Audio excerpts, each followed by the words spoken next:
I'm gonna save you 12 plus years of mixing headaches. Shout out to Nez. He's been mixing for 25 plus years and he gave me all the in-depth sauce when it comes to mixing. So 97% of the producers in the industry don't know what to do when it comes to mixing properly. So we gonna teach you everything, right? And starting with understanding frequencies. So frequencies, you already know, 20 to 20,000 hertz, right? But there's also frequencies below 20 and above 20,000 hertz. Also understanding your instruments and where they're actually like playing. So I'm going to teach you how to read frequencies and where to actually low cut, do all that jazz.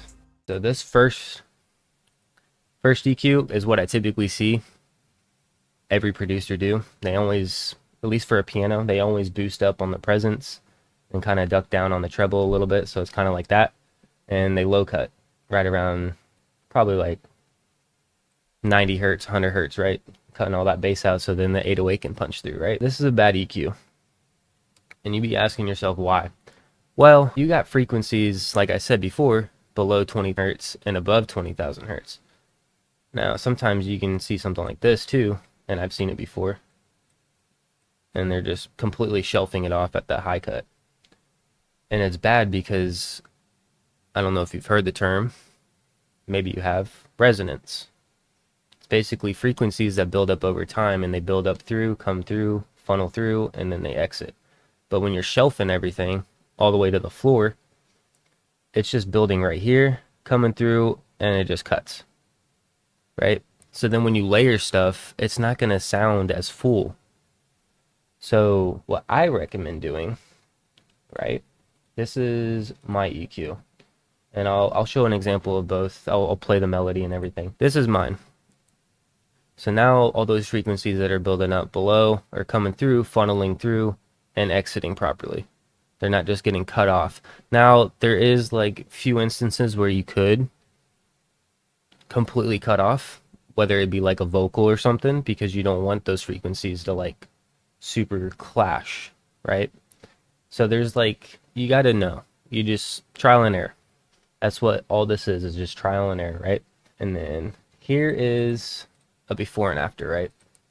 So this is the piano melody.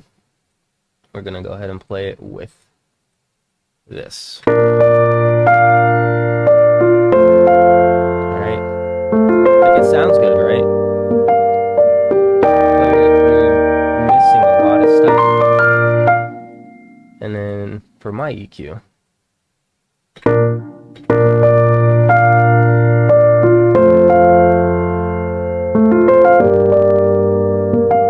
see, I didn't cut all the low end out, so now it sounds very real.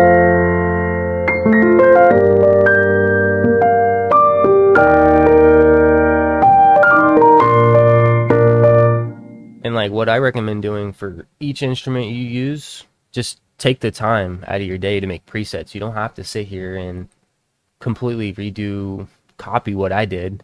Make presets for yourself. It makes your workflow 10 times better, so you could just drag and drop presets right in here, and then you could just tweak where you want it, right? Instead of you just rebuilding all of this. Next thing is reverb. Reverb is a big one for me. So I have this reverb. This is what I typically see. This is what you probably still do. You'll pull up Valhalla Vintage Verb, or even I have Fruity Reverb in here too, and I'll show those after. Typically see the mix pulled up, right? They mess with the EQ, maybe. They mess with the low cut. They'll mess with the size, mess with the decay, and sometimes they'll change the mode and the color. Why are you just doing those? You have your damping, and you can literally, Valhalla Vintage Verb literally tells you exactly what each knob does. So damping, high frequency, controls the decay of high frequencies in that reverb. Bass frequency controls the transition frequency at which bass multiplier takes effect, and this is your bass multiplier. It scales the reverb decay time for bass frequencies relative to the decay parameter, right? And then you got your high shelf, you got your shape, size, your attack, your diffusion, which is basically controls the initial echo density. Same with the late. It controls the rate at which the echo density builds over time. Mod controls the amount of modulation within the reverb, controls the rate of modulation within the reverb. Like, you got to take the time to understand all these plugins, not just the certain knobs that you want to use. Use all these and you're going to stand out amongst everyone else. This, compared to my reverb, there's a big difference and you're going to hear it. So I'll go ahead and play this one.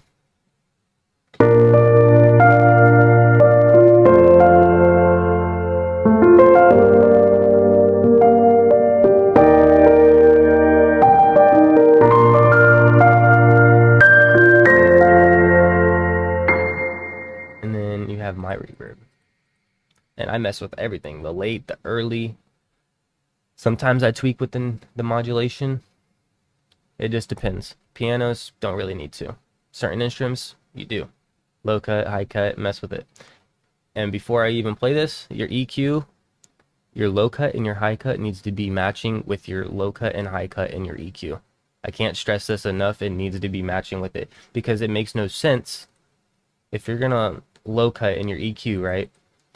Say you low cut 120 hertz because it's maybe, I don't know, a guitar or a lead, right? And you don't want those low ends. And then you're going to go in your reverb and you're going to keep your low cut below that. You're going to keep it at like 50. That makes no sense. Why are you going to reverb something that's not even actually playing? You're just adding a lot of muddiness down there in the low end. I'll go ahead and play this.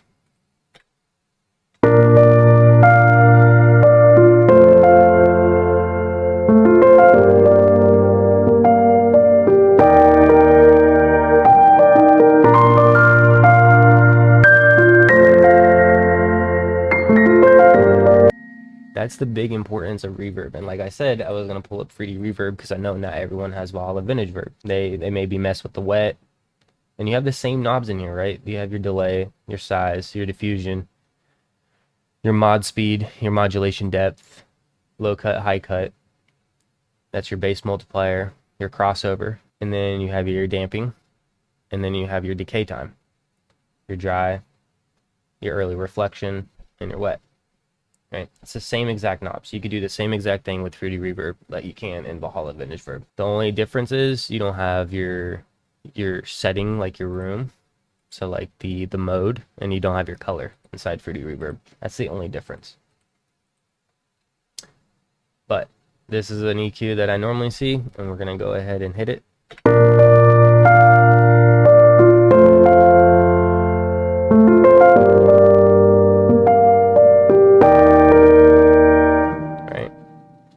Have an EQ that I just created real quick, and this is matching everything.